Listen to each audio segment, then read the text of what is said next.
Hello everyone, it's me, that divination witch. I hope you're all doing well. Now I'm back, of course, with a witchy video. Now this is another in my series of spirits and deities that I have met, because if you don't know, well, I'm that divination witch. I do a lot of readings for people. I meet a lot of spirits, and I've been doing this a few years now, so sometimes I meet spirits that I ordinarily wouldn't. And I'm sharing my experiences, my UPG on these spirits for anyone who is maybe interested in them. Sometimes there's not a lot of information out there about certain spirits, so I thought I would share. Now this lady is very special to me. I have briefly mentioned her on the channel before. It's not somebody I'm actively working with, but I have worked with in the past, and yeah, I'm going to talk about her. Her name is Izanami-no-Mikoto. She is a Shinto goddess, and she is one of my patron deities. Let's get into it. Let's talk about her.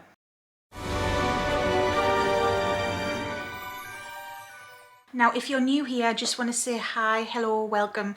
I'm Sarah, I'm that divination witch. Welcome to my channel. This is a safe space I set up where you can ask questions.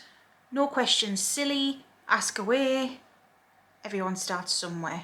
If there's anyone else you want me to talk about as well, put it in the comments. And if you want to support my channel, I do have a link tree below, and I'd be grateful if you could check it out. I do readings, of course, and I've got a shop, I've got a website, I've got a Patreon. It's all in there. I'd be grateful if you could check it out. Thank you. I don't know why I've waited so long to talk about this special lady. Subconsciously, I think it's because I don't want to be disrespectful to the culture she comes from. To explain, Izanami-no-Mikoto, who is also tattooed on me, which I don't think traditionally goes with her culture in a way, but unless you're part of the Yakuza, which I'm obviously not. But yeah, there she is, my lovely lady. Now, she is, to explain first, the Japanese goddess of creation and the underworld. Now, she's a very primordial and ancient goddess in her own right. And in the mythologies of Shintoism, in the religion of Shintoism, she's an integral part of that. Her and her husband Izanagi, they created the world, the islands of Japan. And they had many children, the kami, who are the gods, the deities of Shintoism. And basically Izanami died. She was the first being to ever die in childbirth to a fire god. Now, when she died, there are several variations on this myth. She went to YOMI, which is the Japanese underworld. And Izanagi was distraught. His wife had died, his beautiful wife, and he went after her. But when he went after her, he saw that she was no longer beautiful. She was, for lack of a better way of putting it, a rotting corpse. And he was terrified.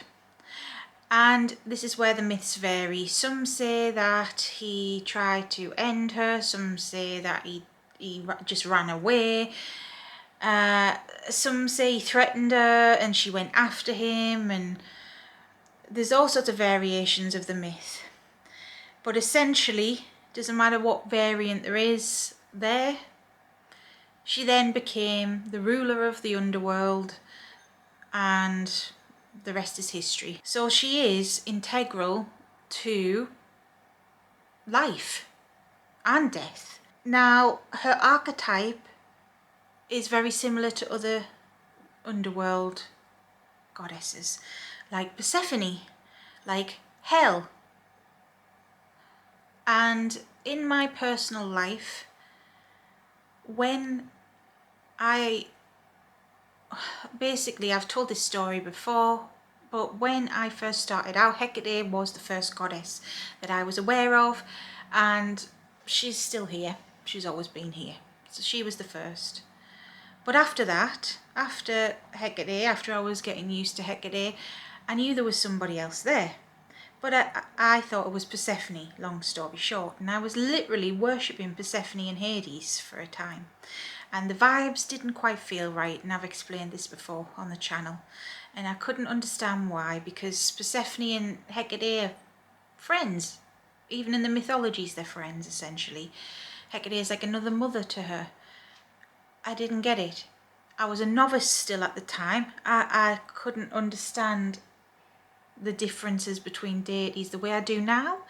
Like, I know so much more now than what I did at the start. But, you know, we all learn.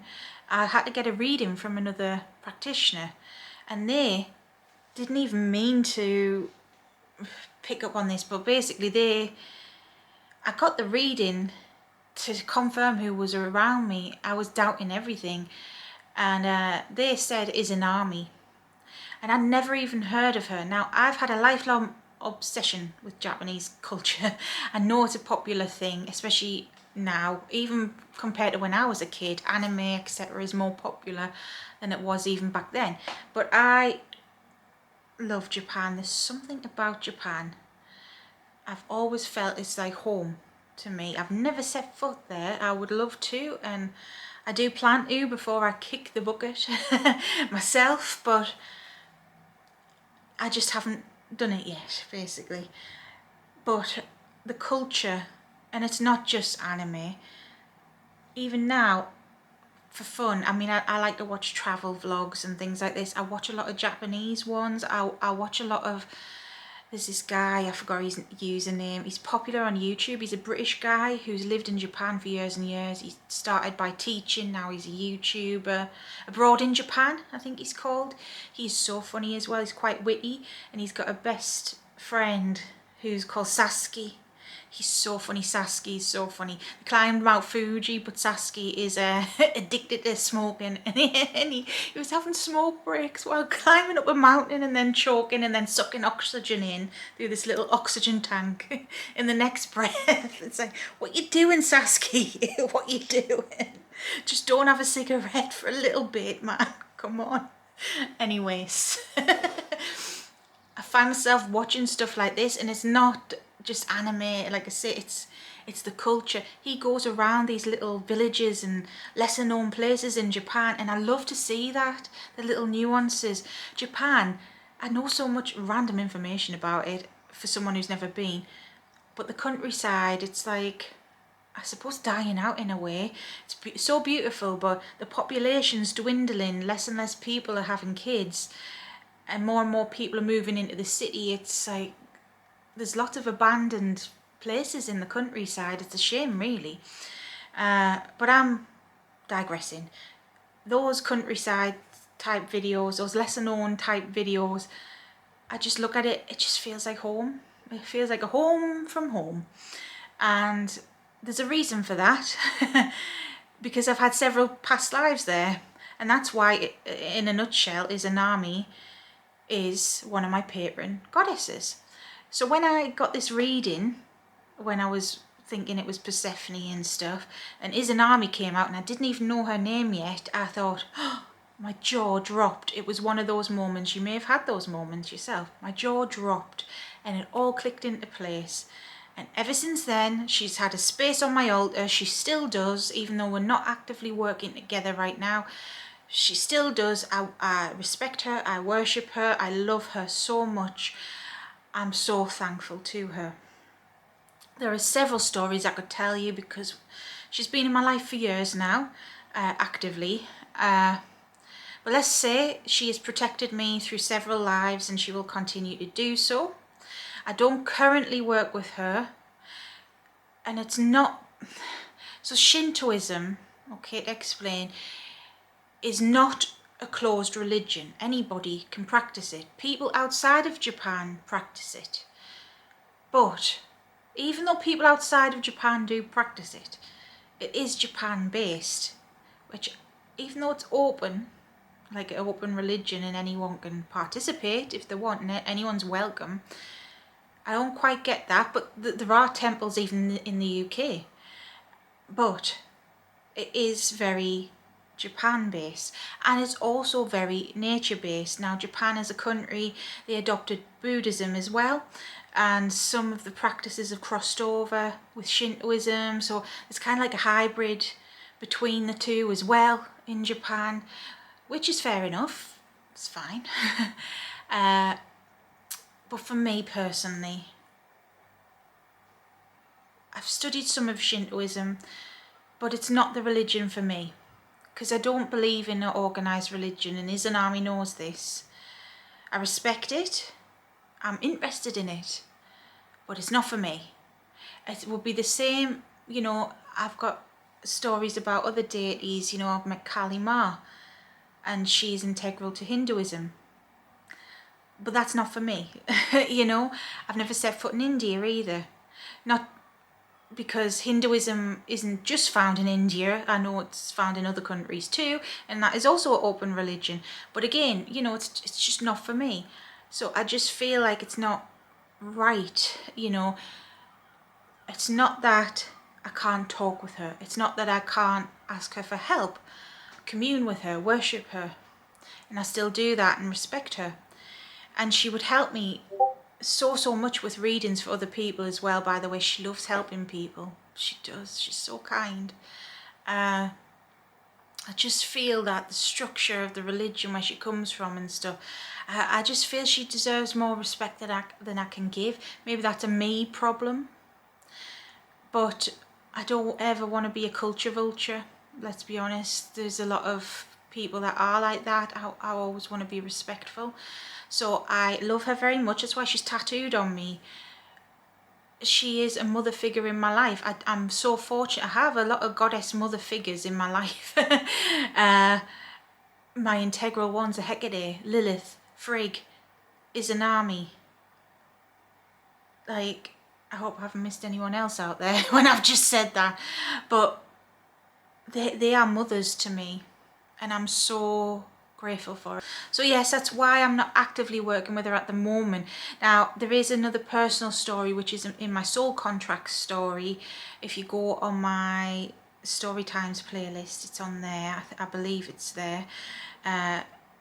She was involved with protecting my soul from something I did in a past life. I made a contract with another deity, promised not to say their name, so I won't. Didn't honour it from a past life. Deity was still pissed in this life, even though I've done nothing wrong in this life, but my soul did in other lives. Go check out the story time. But she's protected me from that as well. She really does care about me. She's got such love for me. She's so gentle, and I've got such love for her too. Like, I can't even put it into words. I will always love her, always and forever. She's a for lifer. A for lifer. She's on me for life. So yeah, that's who she is to me. Now, how do I see her? So like I've said, she's gentle and kind, and normally she appears as a very beautiful, traditional looking Japanese lady. Now, for lack of a better word, I don't think it's a kimono, because I know kimono is a certain sort of dress, but she's dressed in what me as a Westerner would call a kimono, but it's not really. It's like a big flowy silk robe dress thing that's like, it's sometimes pink, like the colour of cherry blossoms, and it's got like little cherry blossomy embroidery stuff on. Sometimes it's like more purpley and reds. It's like iridescent, it all depends. And her hair is normally pinned back so elegantly in a way I couldn't even dream to do, with like ornaments in her hair, chopstick things, like hair sticks with dangly bits, and just so intricate and beautiful. And she doesn't really wear makeup, but she has beautiful features, but her lips are like, it's as if she's got lipstick on but she hasn't, like very demure, natural beauty, pale, beautiful, just a natural beauty. Now sometimes she lets her hair down, just like I guess me, and it's about this length, and sometimes I have seen her in her more scary form, let's just say. Now the scary form, because of this lifelong interest in Japan, even when I was young, I've seen some Japanese horror films. I was always terrified of those ghost ladies, like The Ring and The Grudge. I hate even saying The Grudge, it's like, oh. In real life, I know they're nothing like that. And now, I mean, if I encountered one, I'd be like, holy fuck. Oh. But with Izanami on my side, I think I'll be fine. She, for the longest time, didn't show me her more gruesome side, her dead side, per se, because she knew I'd be frightened because of this fear as a kid of watching these movies. It literally, like, I wouldn't even sleep on my back because of the Grudge movie, because it appears under the sheets. Oh my god, I am such a baby, really. But I'm also not, because I know spirits, it doesn't work like that. Even the nasty ones that I've dealt with doesn't work like that. I'll kick your ass by. Anyways, she has shown me that since, and yes, at first it made me like, because it's like this inbuilt fear I've had from being a kid and watching these movies, and she looked like that. I can't lie, she did. It was very but I felt fine, and I said to her, I'm not afraid because I know it's you and you wouldn't hurt me. And I kind of feel like I conquered that a bit. And she was so gentle with me, even in that form. And she can't help what she looks like. It's like Queen Hel of the Norse. And I used to think those two didn't get along, but actually they really do.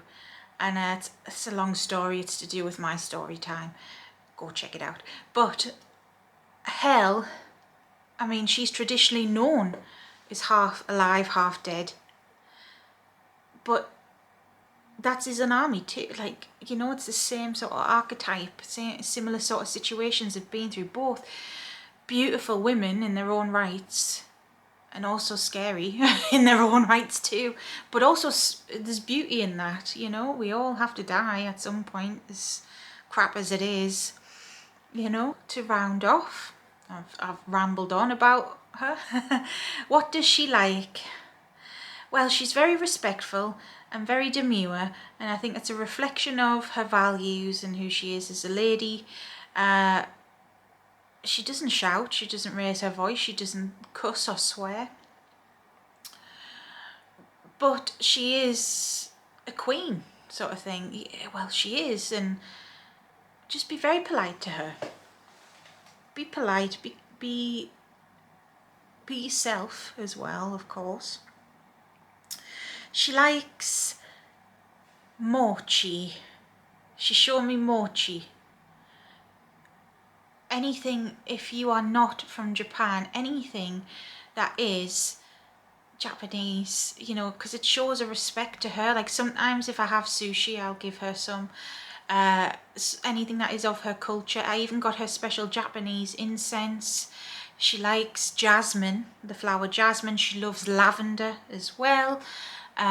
Sandalwood's okay, as long as it's a clean, nice smell, fine. She likes cleanliness, she likes order and calmness, and she makes you feel calm as well. She really does.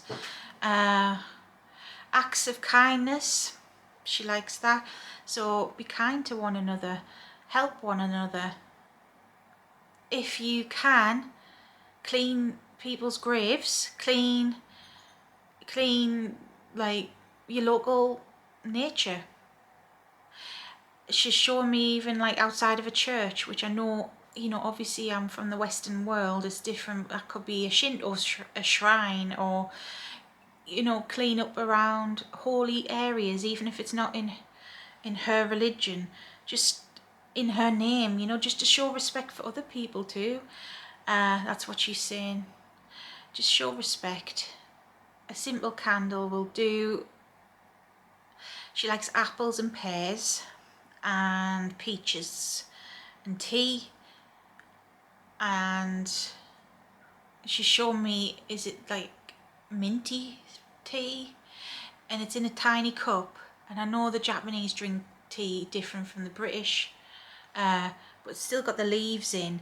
But I've never done this with her, but maybe she would like tassomancy, tea reading. I've never done that with her actually, but that's a good shout. Colours: purple, red, dark blue, light pink.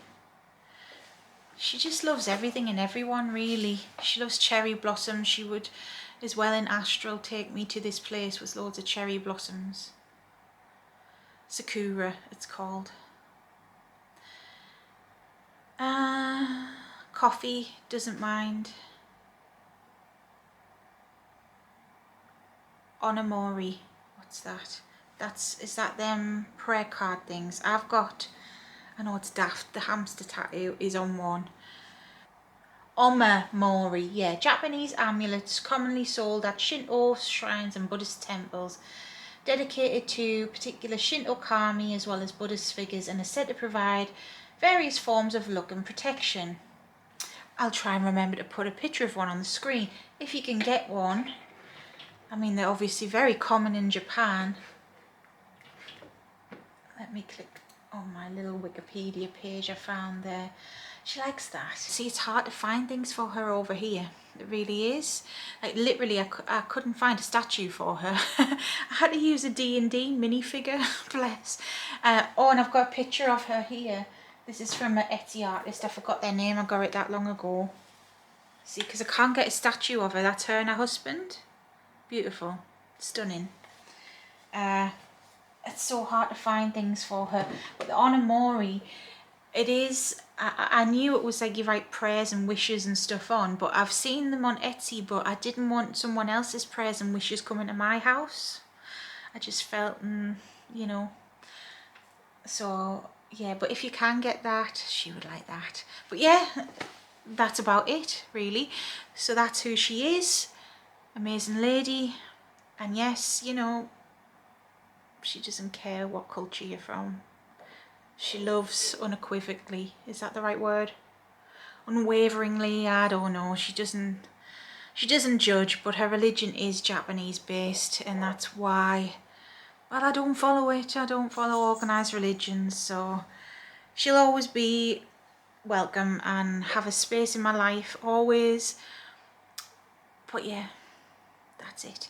So I hope that's helped someone out there. Yeah, maybe you'll be interested in looking into other kami. There are some others that I've met. Amaterasu, obviously, Inari, Tsukuyomi, Izanagi, Hachiman, others that I can't remember off the top of my head. Oh, those are the main ones that I've met. Yeah, some amazing deities. Oh yes, the storm dragon that I keep forgetting his name. Anyways, I'm rambling. So if you want to learn more about other deities and spirits I've met, check out my playlist on my channel. I talk about them candidly in this sort of way. And if you've made it this far, you know what to do. Hit subscribe. And until next time, as I always say, stay safe, stay witchy. Bye.